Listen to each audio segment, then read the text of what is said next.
Fala pessoal, sejam todos muito bem-vindos ao RCE Talks, o videocast da RCE Digital. Você que é gestor de marketing, RH, diretor criativo ou que exerça qualquer outra liderança corporativa, este espaço é para você.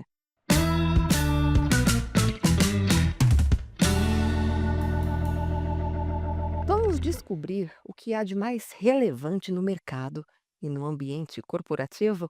Nossa convidada é a Janaína Polato, gerente executiva de comunicação global.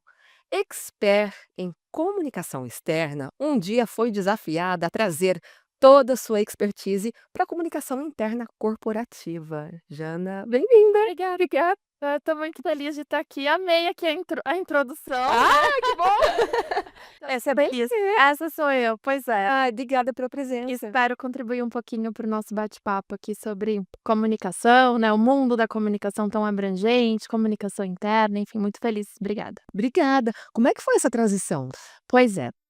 Bom, eu sou primeiro assim, né, eu sou a Janaína Pulato, sou relações públicas de formação, sou casada com o Marcelo Luneta, filha da dona Cícera e do senhor Luiz, e eu gosto de me apresentar dessa forma, porque eu acho que eu só sou quem eu sou por causa dessas pessoas, É a tua né. história. É a minha história, então eu sou muito honrada pela história que eu tenho. Enfim, então eu sou relações públicas de formação, eu comecei a estagiar numa indústria alemã, na área de comunicação corporativa, mas mais voltada para a área de comunicação externa. Fui efetivada, fiquei lá por quase 11 anos, então foi uma escola, muito Sim. tempo, e eu brinco que foi muito tempo que eu nem percebi, porque eu acho que a gente fala às vezes de se ficar muito tempo acomodada numa empresa, né, mas eu sempre falo que enquanto a gente está aprendendo e está crescendo e está agregando, está fazendo sentido legal, Parece que por a que gente não? passar, Por que não? Então eu aprendi muito, né, muita coisa técnica de tudo que eu sei, a base da comunicação, e lá eu era muito focada em externa, trabalhava também com interna, mas sei lá, 80/20, 80 externa, 20 interna. Era uma indústria metalúrgica na área de papel e celulose. Tive a oportunidade de morar na Alemanha por um tempo para desenvolver alguns projetos, eu fiquei 6 Ah, meses que lá no gostoso. total, Experiência boa. experiência bacana. E aí, depois de um dado tempo, né, eu falei assim: "Bom, aquele comichãozinho de falar assim: "Legal, eu quero continuar aprendendo coisas novas, quero aprender viver um novo mundo, viver uma nova cultura, talvez não numa indústria metalúrgica, talvez não numa cultura alemã, o que mais que eu poderia entender para fazer?". E nesse momento que eu abri um pouco esse interesse, né, eu recebi uma oportunidade de ir para a indústria química, uma empresa brasileira, multinacional brasileira, então seria legal que eu ia mudar de lado da mesa, eu estava numa multinacional alemã sendo uma filial, então eu recebia as orientações, os guidances da matriz, para poder aplicar para América do Sul, e aí eu ia para um outro lado da mesa, então eu ia ser o global, né, sendo uma indústria multinacional brasileira, para dar todas as diretrizes aí para as outras regiões, mas só focado em comunicação interna. E aí eu quase não aceitei, porque eu tinha, confesso aqui, né, até hoje eu falo: "Meu Deus do céu", é um preconceito com a comunicação interna. E não por demérito, porque era menos importante, era uma coisa minha, que eu me via muito mais desafiada com o gerenciamento de crise, com assessoria de imprensa, com posicionamento dos executivos, dos altos executivos, né, com, toda a parte de publicações, eventos, convenções, a gente fazia muito, isso me ganhava muitos olhos. E eu a comunicação interna para mim era uma coisa mais de campanhas internas, de comunicados, não me atraía, né. E aí eu fui fazer a entrevista mesmo assim, falei: "Ah, deixa eu ir lá conhecer". Quando eu conheci a gestora, beijo Paty Merli, hoje eu me apaixonei pelo mundo da interna, eu devo muito a você. E ela me apresentou o desafio que a empresa estava passando, então eles estavam passando por um processo de internacionalização, de virada de mudança de cultura, e eles tinham uma área de comunicação única e eles estavam segregando as áreas, então eles passaram a ter uma estrutura só de comunicação interna, então tudo novo, canais, posicionamento, estratégia, e eu cheguei nessa hora para formatar, ajudar a formatar tudo isso, né. E aí, minha filha, é o quê? Entendeu? Cuspi pra cima, caiu bem na testa, porque eu me apaixonei pelo mundo da comunicação interna, porque é tratar com gente no dia a dia, você ter o impacto, você ver é mais fácil de você mensurar, Porque ou as pessoas gostam ou elas não gostam, elas estão mais engajadas ou elas são menos engajadas, ou elas entendem a estratégia ou elas não entendem a estratégia, ou elas estão com brilho nos olhos trabalhando ou ela não tem um meio termo. Então você consegue mensurar, então é muito mais tete a tete, sabe. Então eu me Interessante. apaixonei por esse mundo, então foi essa transição, eu me desafiei, me joguei, fui com pré-conceito mesmo, mas foi a melhor coisa que eu fiz, porque eu me descobri num novo universo. E você teve a coragem de ir, né, isso é muito Entendi. importante. Teve que ter coragem, porque era tudo novo, né. Uma, você sair da zona de conforto de um lugar que você conhecia todo mundo, porque eu conhecia do pessoal da limpeza até o presidente, porque eu fiquei lá por muito tempo. Eu gosto de falar, né, eu acho que já deu pra perceber. É. Então eu falava: "Ah, mas é longe, tem ali, já aprende". Então eu já conhecia o processo, já conhecia os produtos, já conhecia a cultura, já conhecia as pessoas, já sabia, né, muito do que podia, do que não podia. Da cultura, já estava, né, super aderente à cultura, então você fazer uma transição já é de coragem, ainda mais se uma transição para uma área que você não conhecia tanto, mas não tinha conexão. Mas eu fui me provocar, eu fui me sair da minha zona de conforto Valeu a mesmo. pena. Valeu a pena. E comunicação interna e cultura estão muito relacionadas Tudo a ver. e é isso que gera o senso de pertencimento? É, eu brinco que, assim, quando você fala de comunicação, cultura e liderança, tem uma palavrinha-chave que une os 3 pilares que são fundamentais no dia a dia de uma organização, que é impacto, né. Tanto o pilar de liderança, né, hoje eu sou líder e falo, a gente até estava no evento de liderança semana passada com os 90 top líderes, mundo, aqui em São Paulo, e a gente estava fazendo algumas provocações, o que que é ser líder para o que que é ser líder para você, né, o que que a liderança significa para você.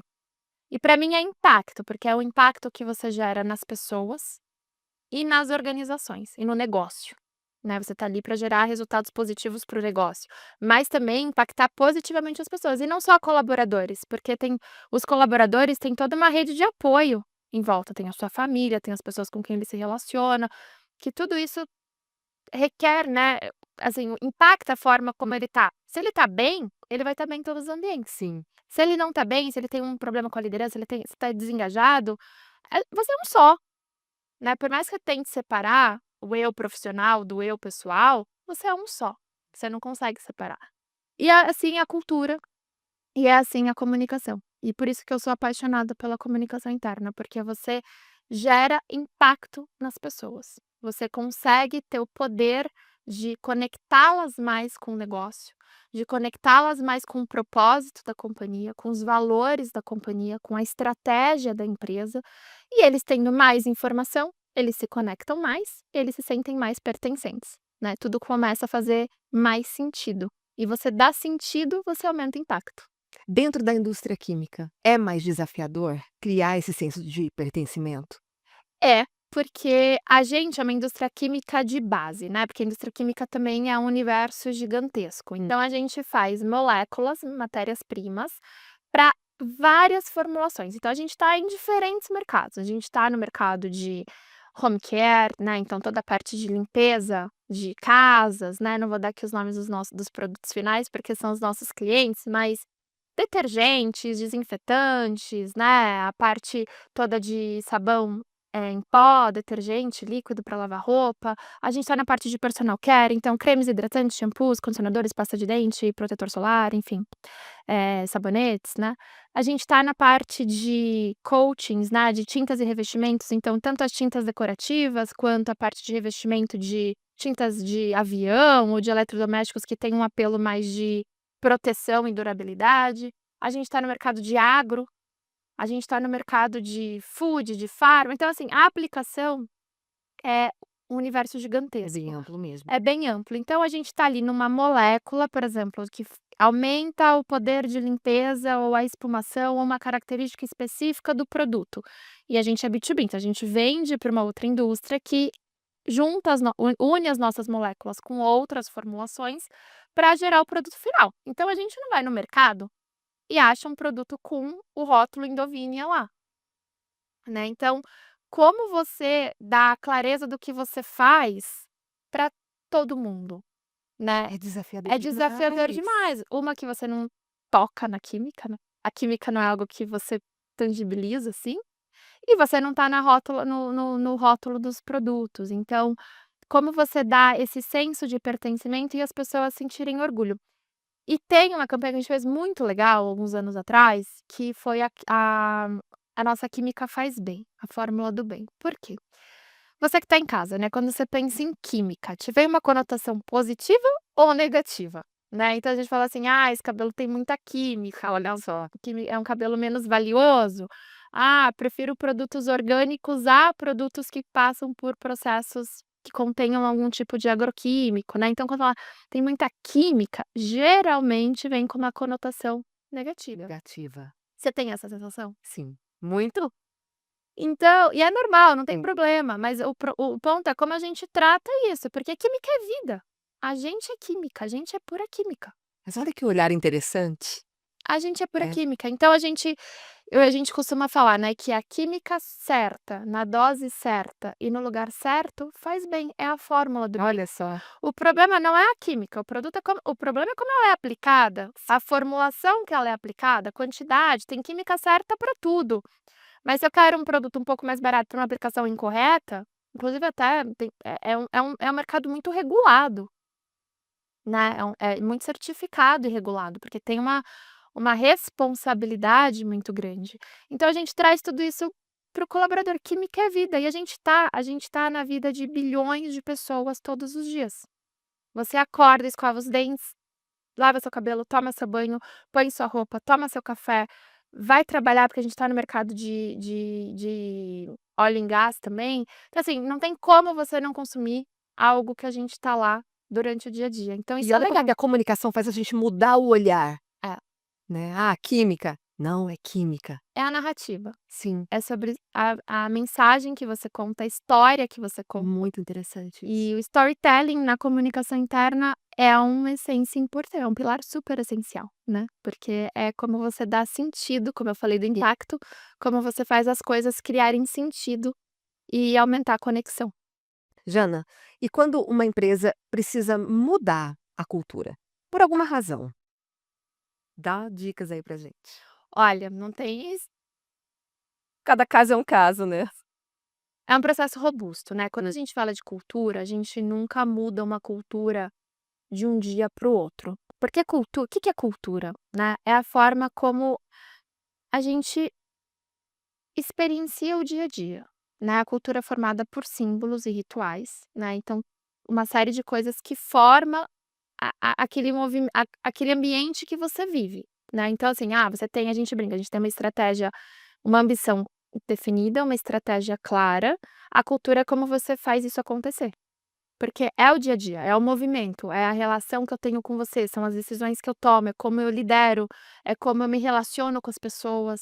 Tudo isso são elementos que formam a cultura. E você mudar uma cultura é mudar uma engenharia gigantesca, né. Então, assim, você precisa ter uma clareza muito clara, você precisa ter muito claro aonde você quer chegar como empresa, aonde você está. E para onde você quer chegar, você precisa entender os gaps que você tem e como que você vai suprir esses gaps. E aí você define o que é aceitável nessa cultura e o que não é mais aceitável, porque às vezes da onde você quer para onde você quer chegar, tem coisas que você não vai aceitar mais, não vai caber mais ali, porque senão você não muda. Sim. Né. Então, você definindo isso, o que você quer mudar, o que você quer evoluir, você começa o processo de conscientização, de treinamento, dos combinados, né, o que que não se aceita mais aqui, é como uma relação, né, assim, olha, Processo de a construção. partir daqui é um processo de construção, a partir daqui não dá mais, não é aceitável mais. O que se espera desse colaborador, né, e trazendo muitos valores à tona, né, quais são os comportamentos desejados e esperados dessas pessoas. Quais são os símbolos e rituais que não condizem mais com essa empresa que a gente quer ser e que a gente precisa mudar. É um processo evolutivo, né. Completamente. Você não faz isso de um dia para noite, você precisa ter alta liderança completamente comprada nisso, porque eles são um exemplo, eles que dão o primeiro passo, Uhum. né.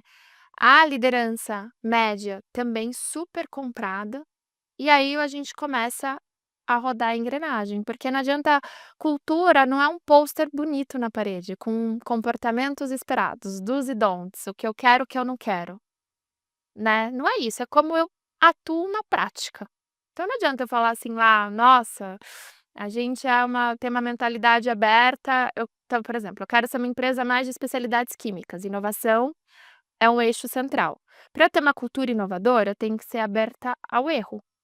Porque se eu não como que eu vou ter uma cultura mais inovadora, se eu tenho uma cultura que é avessa ao erro? As pessoas não têm oportunidade, um espaço aberto para trazer suas opiniões, porque se elas errarem, elas são taxadas ao erro. E então não adianta eu falar assim: "Olha, queremos ser mais inovadores", e aí no dia a dia, se alguém traz um protótipo ou alguma ideia, ela não tem espaço para apresentar, ou se ela tem espaço, ela erra e não dá certo, as pessoas taxam ela e falam: "Não, não dá para acreditar no que ela fala". Acontece muito da teoria estar desvinculada da Totalmente, prática? totalmente, acontece. E aí esse é o papel de cultura, de RH, de comunicação interna, né, que é trazer isso à prática, é assim, é ajudar as pessoas nesse movimento do que é o novo, de como construir isso.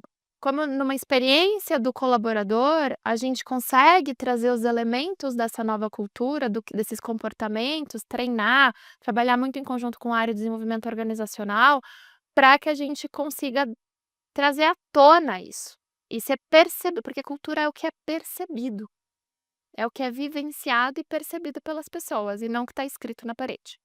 Maravilhoso. E por isso que é passo a passo, né. É. É a mesma coisa se a gente fala assim: "Ah, eu quero ser mais fitness". Se eu só pôr isso lá na minha meta anual e não começar: "Ah, nunca fui para academia, vou começar a querer ir 5 dias por semana", não é sustentável. Então primeiro eu vou depois eu vou achar outra atividade, depois eu vou nutricionista. É evolutivo, Essa né. dica serve para tudo na vida. Maravilhoso.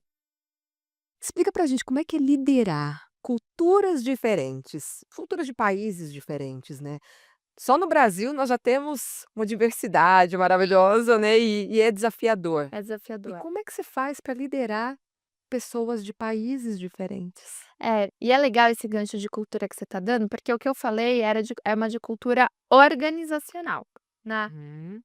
que traz a correlação das culturas países, né, locais, pessoas, né, então assim, é uma complexidade gigantesca, né, se você for parar para pensar. O que é mágico, o que me encanta, porque brilha os olhos quando você consegue ver as pessoas entendendo, seguindo e sendo impactadas naquele sentido, não importa de onde elas são, né. Então, o que você trouxe para o papel do líder, que eu sempre falo do tripé de líder, cultura e comunicação, porque é um tripé que tem que andar casado, senão a gente não tem o resultado, né, adequado ou esperado, idealmente tem que andar casado.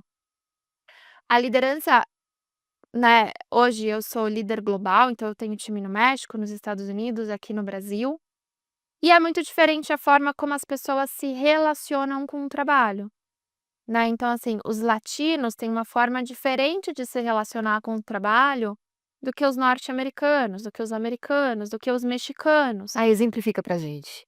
A própria hierarquia, né. Então, assim, a gente está no Brasil, né, num país subdesenvolvido. Então, não é fácil arrumar um bom emprego. Graças a Deus, eu acho que as coisas estão evoluindo, mas a gente tem uma discrepância absurda no Brasil.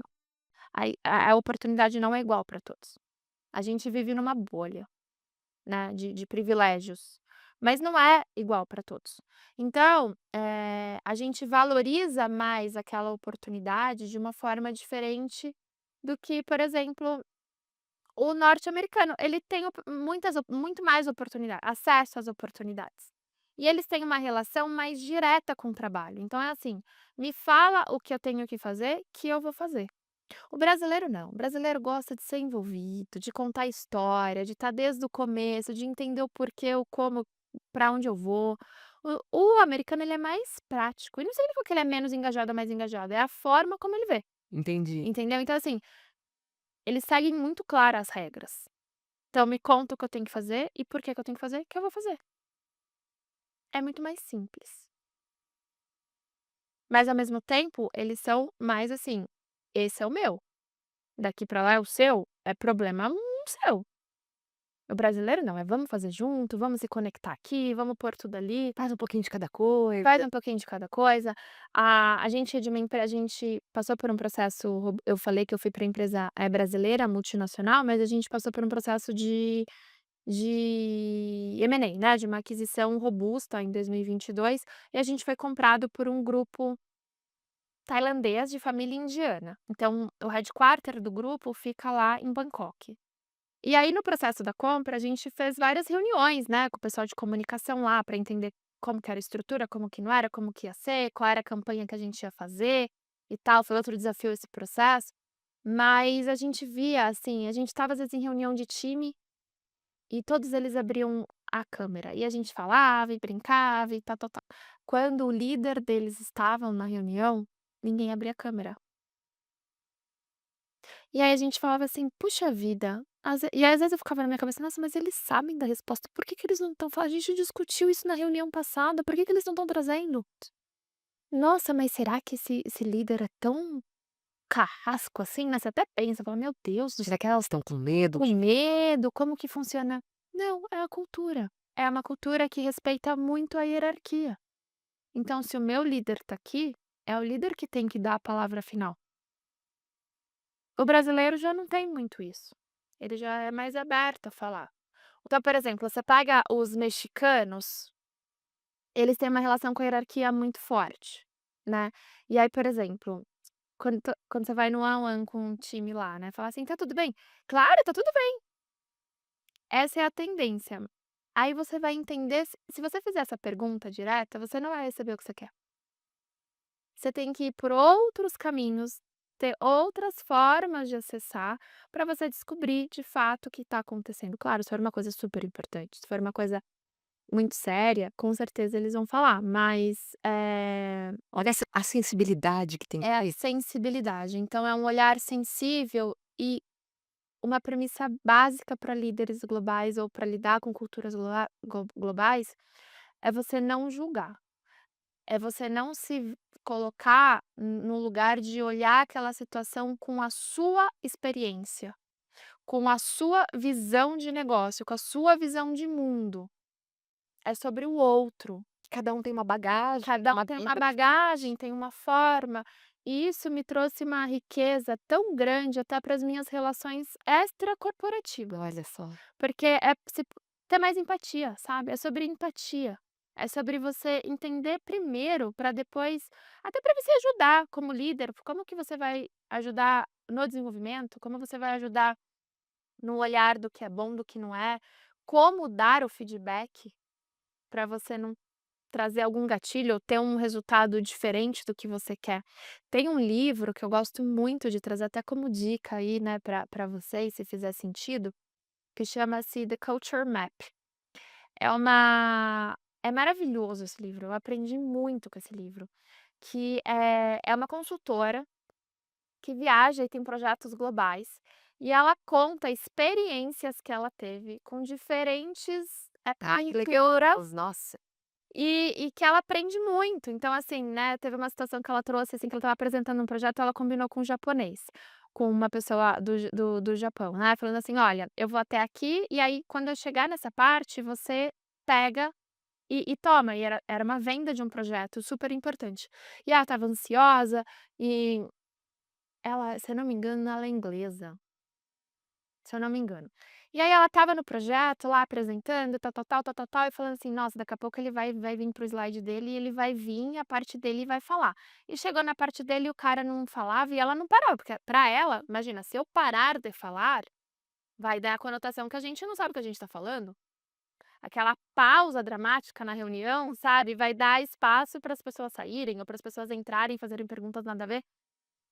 Né, o consultor japonês estava lá quietinho na dele, e falou assim, e esperando, e ela ficando com raiva, assim, né, dele, falou: "Meu Deus, ele não entra, a gente combinou, eu não sei muito bem a parte dele, ele é o expert naquela parte, a gente vai perder o projeto por causa disso". Acabou a reunião, ele não falou nada, as pessoas saíram e ela falou pra ele assim: "Por que você não apresentou essa parte?". Ela ele: "Porque você não parou de falar e não me convidou pra entrar".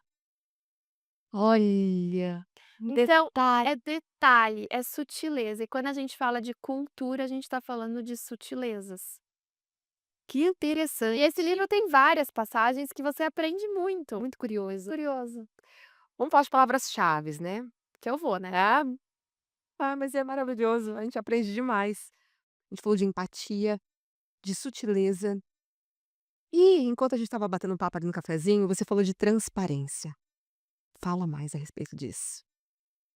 É, eu acho que assim, a premissa da comunicação corporativa é tudo isso aí que você falou, né. Mas a transparência, ela vem com a questão da verdade e integridade, né. Se um dos valores da companhia e a maioria não sendo valor, né, porque eu acho que valor explícito, porque é um valor enraizado, integridade é um valor enraizado de todas as empresas.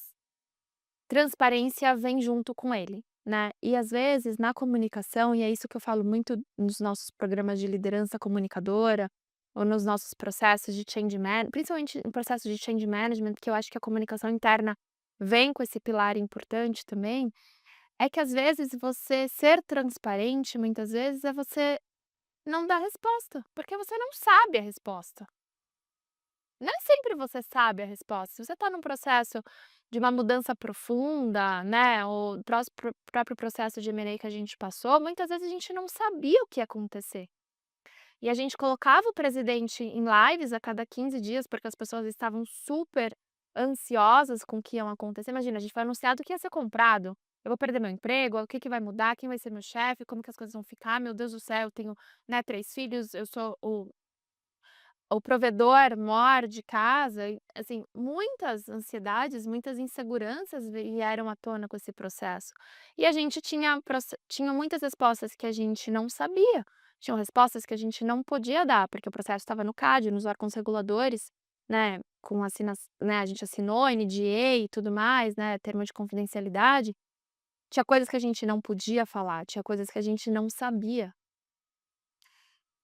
Como se colocar nesse lugar de vulnerabilidade junto com o público interno, né. Então foi essa conversa que a gente teve muito com o presidente, né, nesse processo, e é o que eu reforço, né, nesses programas de liderança comunicadora, porque às vezes você tem que ter mais coragem de falar que você não sabe, do que falar o que você sabe, porque pode parecer sinal de fraqueza para o líder, no como você é líder e você não sabe? E ele não quer às vezes, né, isso. Não quer às vezes isso, então você vai para o lado da vulnerabilidade, né, e da empatia, da transparência, então isso é muito importante, né, muito importante principalmente em processos robustos, porque isso a transparência, ela cria confiança. Então nesse processo que a gente passou do M&A, quando o presidente falava: "Gente, eu não sei.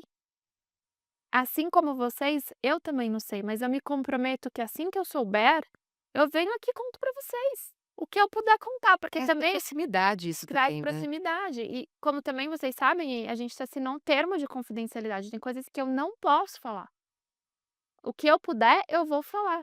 Então, num nível de franqueza, que foi, assim, muito legal. Incrível. E as pessoas acreditaram e confiaram no processo. Nossa taxa de turnover no processo de M&A foi baixíssima. É um outro case de sucesso de como a comunicação num change management faz toda a diferença. Porque se colocar nesse lugar de vulnerabilidade, aproxima e traz confiança. Então você precisa saber quando você tem que ser mais estratégico, quando você traz a vulnerabilidade à tona, quando sempre sendo transparente, mas essas ferramentas da comunicação é também uma orquestra que a área de comunicação interna tem que fazer nesses processos de change. Jana, dá dica então de ferramentas que as pessoas podem utilizar na comunicação. Para comunicação interna. Sim.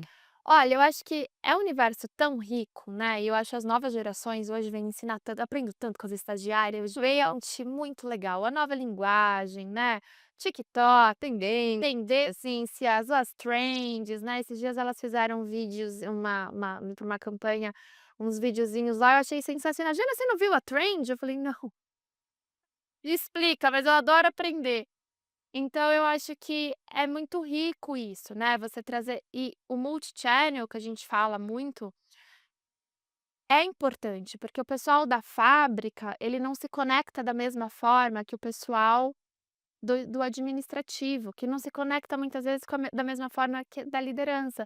Então você trazer a mesma mensagem adaptada para os formatos também te ajuda nas culturas. Então, às vezes uma cultura brasileira se conecta mais com um tipo de comunicação diferente da norte-americana, para lá é um pouco diferente. Então a gente ter também essas estratégias que se complementam, né, para também não confundir, porque hoje a gente é bombardeado com tanta coisa, e eu falo que às vezes uma das estratégias mais ricas é você bater sempre na mesma tecla, porque a mensagem tem que ser igual. Ele vai ver às vezes de uma forma diferente, vai ser Canais diferentes. canais atingido de formas diferentes, mas se toda hora eu ficar mudando esse storytelling, as pessoas não entendem, elas se perdem. Tem que ter essa coerência, né. Tem que ter essa coerência. E esse storytelling, essa narrativa é uma coisa que é papel da comunicação interna, que ajuda no engajamento dos colaboradores, e aí conta toda essa história aí de reforço de cultura. Maravilhoso. E é um pilar importante da cultura, né, assim, não tem como falar de comunicação interna sem falar de cultura, é uma coisa Tá ali, né. ah, Verdade. Jana, mais alguma dica extra, uma dica bônus, eu acho pra gente finalizar? que, comunicação interna, né, vem passando por uma transformação tão rica dentro do mercado, que eu fico muito feliz, Hoje né. tem mais evidência? Tem mais evidências, eu acho que a gente tem ainda um desafio de mensurar, né, a gente sempre trata isso em fóruns, né, do mercado, como mensurar, e hoje em dia você já consegue trazer essa mensuração, com turnover, né, então se você pega na própria Gallup, traz bastante estudos de mercado que ajuda a gente a tangibilizar isso, mas se você pega os estudos recentes da Gallup, fala que 75% você reduz em 75% o turnover quando você tem colaboradores mais engajados, né. Hoje já tem indicador até de engajamento com produtividade, com resultado financeiro. Olha só, Então assim, como que impacta, né. como que impacta? Então, volto a falar minha primeira frase aqui, que é a questão do impacto, né. Então eu fico muito feliz desse movimento que a comunicação interna vem trazendo para o mercado, está passando pelo mercado, que é de sair de um lugar de ser tático e operacional para um lugar extremamente estratégico, extremamente estratégico. Hoje, quando você fala de cultura sem comunicação, não tem como. Se você fala de change management sem comunicação, não tem como. De engajamento, né? De experiência do colaborador, de estratégia de marca empregadora, a comunicação interna está lá. Então, não tem como desamarrar tudo isso. E isso faz com que cada vez mais a comunicação interna seja mais estratégica. E eu brinco, né, às vezes, e é uma coisa que eu puxo muito com o meu time, lá, lá na empresa, que assim, alguma empresa bate lá, alguma área bate lá e fala: "Ah, eu quero um post, eu quero uma publicação". Não, você não quer isso, você tem um problema, você precisa me contar qual é o seu problema e eu vou te trazer a solução. Pode passar também pelo post. Mas vai muito além da Vai muito pelaria, né. além do que é a peça de comunicação específica. Eu quero te ajudar na solução do seu problema. E é aí que eu vou sempre me posicionar como estratégico. Esse aprofundamento é tão Esse importante, né. aprofundamento, porque senão não precisa de mim. Fala direto com a agência, entendeu? Pede para um profissional, um estagiário, que é um profissional de começo de carreira, que adora fazer esse tipo de material e tá certo, porque tá no momento de carreira dele. Mas, senão a gente não vai migrar de um lugar tático para um lugar estratégico. Eu acho que esse é um movimento que eu fico tão feliz de novo de falar disso, porque é uma evolução da nossa profissão, Muito. entendeu? É uma evolução, assim, de estar conectado com a estratégia. Hoje, lá na nossa empresa, até a gente eu estava no off-site da diretoria semana passada com os VPs e o nosso presidente global, que a gente foi discutir estratégia da companhia. Qual é o frame dessa estratégia? Quais são as narrativas dessa estratégia? Qual é a mensagem que a gente vai conectar com as pessoas? Eu estava lá, porque é a comunicação interna que cria isso. E é gratificante você saber que o seu trabalho também impacta nos resultados. Nos resultados, porque se as pessoas não entendem a estratégia, como elas vão priorizar os projetos dela? Como que elas vão dar clareza, ou ter clareza do que elas estão fazendo, agregam valor para o objetivo da companhia? senão eu faço por fazer. Eu saio da minha casa, vou trabalhar simplesmente pelo Não dinheiro. tem aquele Não propósito. tem um propósito, não tem um orgulho de pertencer. Então, tudo isso passa por narrativa, por conexão da estratégia, como eu ajudo o presidente a se posicionar de uma forma que se conecte com essas pessoas, né? Dando feedback, ajudando esse executivo a se posicionar de uma forma melhor, de acordo com essa narrativa, com essa cultura. Então, comunicação interna permeia tudo. Permeia a empresa inteira, você precisa estar com rodinha no pé, eu brinco, se tá parada na área, tá errado. Rodinha no pé hoje em dia no digital é mais fácil, né, é em reuniões de Teams, ali, mas se conectar com as pessoas, ir para o chão de fábrica, entender o que está funcionando, o que que não tá, grudar no presidente, entender como ajudá-lo, né, retroalimentar e co-construir tudo isso. Então, é um mundo mágico. Então, voltando para sua pergunta inicial, como não se apaixonar? Eu sou completamente apaixonada. A gente percebe. Maravilhoso. Obrigada pelo bate-papo, foi muito enriquecedor, Jana. Obrigada a vocês, espero que vocês tenham gostado e estou à disposição. Acho que o mundo de comunicação é tão pequenininho, né, e a gente sempre se ajuda, então a gente se encontra por aí. E obrigada a você que acompanhou aqui o nosso bate-papo. Eu te convido a assistir aos outros conteúdos que produzimos neste espaço, o RCE Talks. Aqui é o seu espaço de debate de ideias, aprendizados e discussão sobre o que há de mais relevante no mercado de comunicação corporativa. Um beijo e até a próxima. Tchau, tchau.